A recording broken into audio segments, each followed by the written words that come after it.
Okay, well, one of my questions is, you and Bill were building a reputation at the same time in Portland. Did you guys influence each other? And how do you feel Portland reacted to you guys? Well, I think Bill was always a step ahead of me and above me. He could Bill could always draw way better than I, and he was a step up into the New York world already. I was just sort of still faking my addresses to be in New York when I was, and but I learned a lot from Bill. And then when he would come back in the summer times to teach classes to Portland, I think sometimes he'd have me step out and teach one of his classes, just maybe one day or something, step into one of his classes of teenagers that he was, and I had a good time doing it. He got mad at me one time because one kid couldn't draw fingers very well. He was trying to draw these people up in front, still life people, and he was very awkward at drawing their fingers. So I told the kid that his fingers looked like somebody had given birth to a thalidomide baby, and the fingers looked like that. And Bill took me aside and told me that would not do. And the kids were paying good money to have their parents were, so try and be a little bit more nurturing. Now I know that Bill drew for a lot of the dirty magazines in the 70s, adult magazines, and you also started there with your cartoons, Yeah. didn't you? I started with Penthouse and National Lampoon, and I think Penthouse mainly, and the New Yorker took one of mine, and Hustler took one of mine, but mainly Hustler, and mainly it was a Penthouse, and just one in Hustler, and I think Playboy did not take a drawing from him, but they had a Playboy art, female subject who was in a wheelchair, and she was rambling about her different likes and dislikes. And they asked her who her favorite humorist was, and she said, that guy in the wheelchair on the West Coast that draws those sick cartoons. That's about as far as they got. Now you and Bill both draw nude women. Mm. What inspired that? Have you inspired each other in that area? Or? I don't know. I didn't know Bill was drawing nude women, and mine was just I just had a nightmare childhood, I guess, and it brought me into to drawing nude women. But I really had wanted to do it in class and stuff, and I had switched. I'd never become an art major in college, and I always was envious going by the classrooms and seeing somebody sitting on a big marble piece of stone, slithering around while people were drawing them, and I always wished I could have gotten into that. So when I got loose and out of school and doing music and drawing cartoons more, I asked people if they would pose for me. And they said that they would. Many times they would if they knew my cartoons. But Bill can draw so much better than I that his cartoons his look more like a Rembrandt. Mine look more like a Jackson Pollock. Oh, do you have any favorites of Bill's work? The favorite one that I have of his. God, I have so many favorites of Bill's. I like the face, and nudes. I just kind of think I saw a nude one the other day that I don't remember where did I see it on the film project that you guys gave me, or where was it? I've gotten to the point now where I just want to kind of draw respectful more nudes, so it's no fun anymore. But Bill's got Bill Plympton is an actual artist. He can take it any way he wants to go.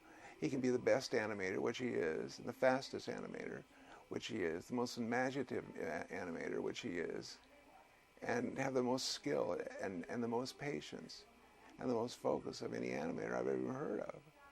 So I'm way too fat, too lazy, and too inhibited in the head to be able to follow. How did you first meet Bill? I was riding the rails one time. No, I met Bill at a party. I think it was at, I was on my first tour to New York, and I'd known Bill before this. But my first tour to New York, we went to Bill Plympton's house. And he had, a loft in Soho at the time? And so it was really fun, and just kicking against the wall and eating crackers and looking at the Empire State Building.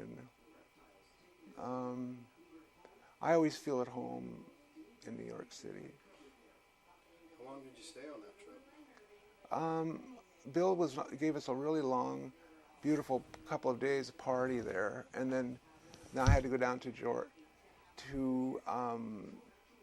Washington and do some Charlie Rose show, and then I went down to Carolina, and then I went over to Philly or something like back up to Philly, and then across back to the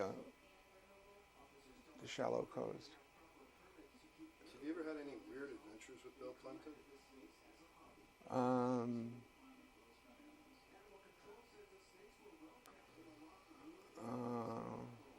Or strange memories of Bill? Strange what? Strange memories with him? Mornings? Memories. Memories of him, yeah. Yeah, I have some strange memories of him. I remember he had a certain thing where he liked to get really drunk and dress up in just a, what are those little tight things Ben wear? Diving suit. Speedo? A Speedo. He dressed up in a Speedo about 2 or 3 in the morning when he was shit-faced drunk on tequila, and he used to dive off the Burnside Bridge with this really bright hat, those hats that sprang that light out. Then his friends in the boat down would catch him down below and drag him back to shore and bring him all the way back, and he'd dive again, and it was just his thing. Have you ever heard any stories about Bill and women? Bill?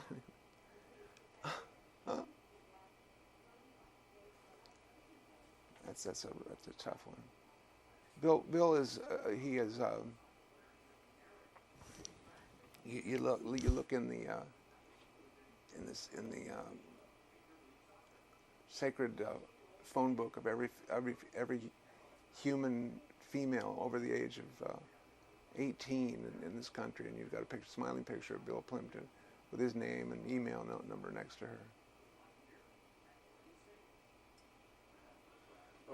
Both you and Bill are the masters of sick humor, and would you say that Portland's been receptive to that as the two of you did it, or Portland's got more receptive? How would you say? Well, I don't draw quite as much as I used to. I thought Howard Stern sort of stepped into the world a few years ago and just threw a little bit too much horse shit into the mix of pop culture and just kind of spoiled everybody's nostrils level, kind of olfactory levels, and now nobody's shocked at anything anymore. I don't know, how do you shock somebody nowadays? I don't listen to the radio shows anymore. I guess I don't try to shock anybody. I just try to draw pleasing cartoons now. I thought I drew one the other day, in fact. What'd you draw?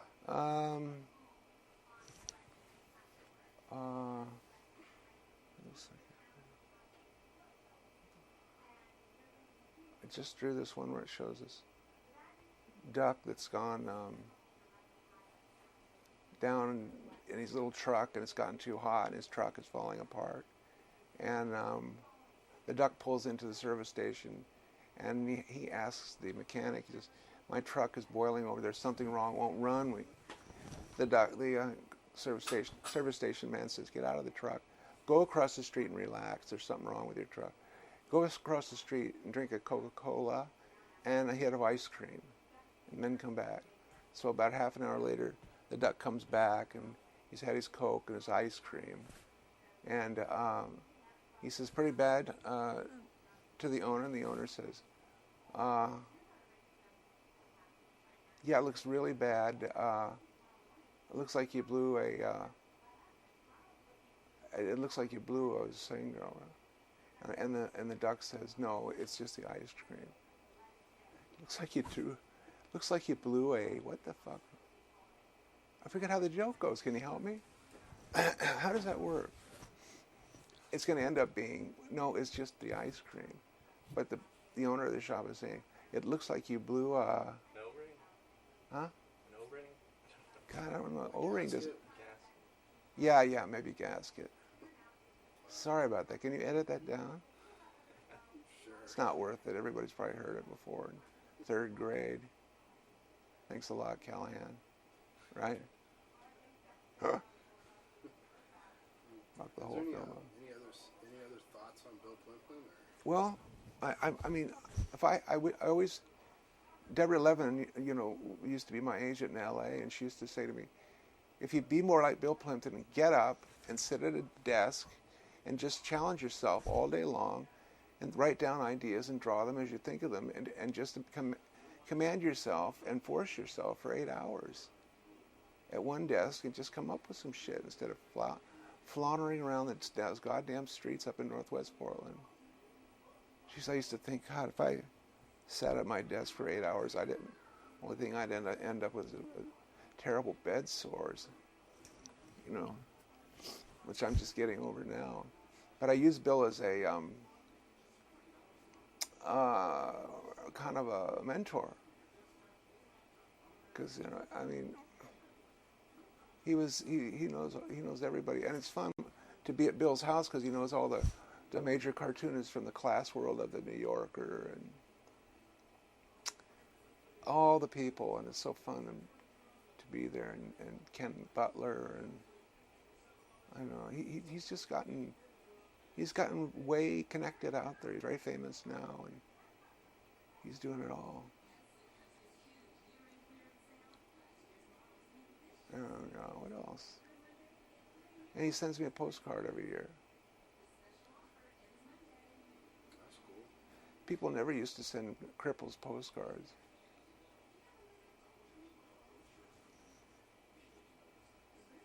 Is there anything about Bill that gets on your nerves?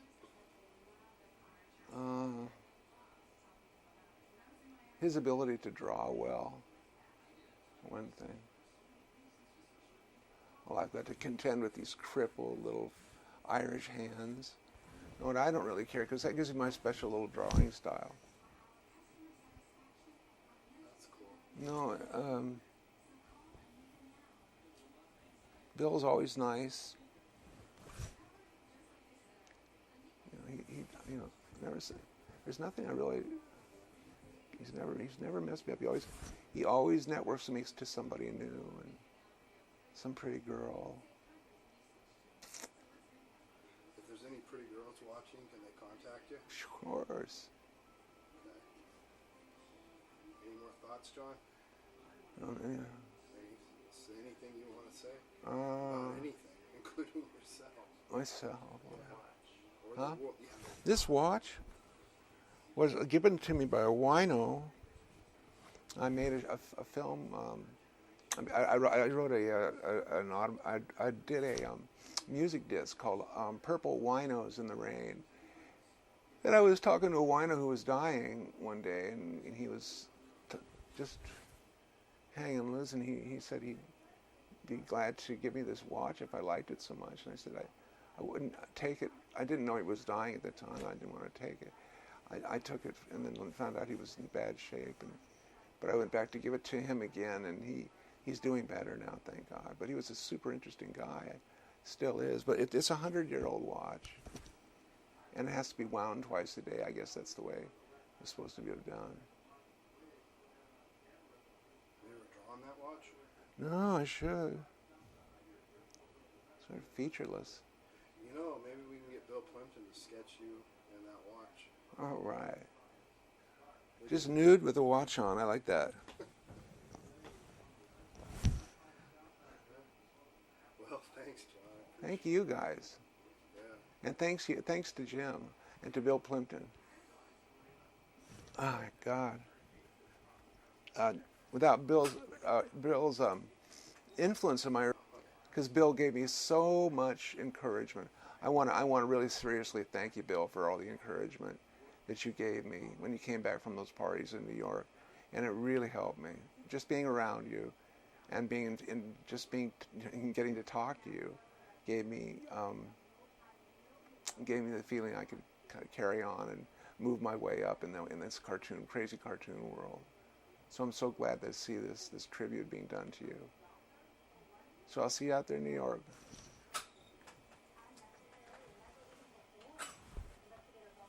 I got something stuck under me here.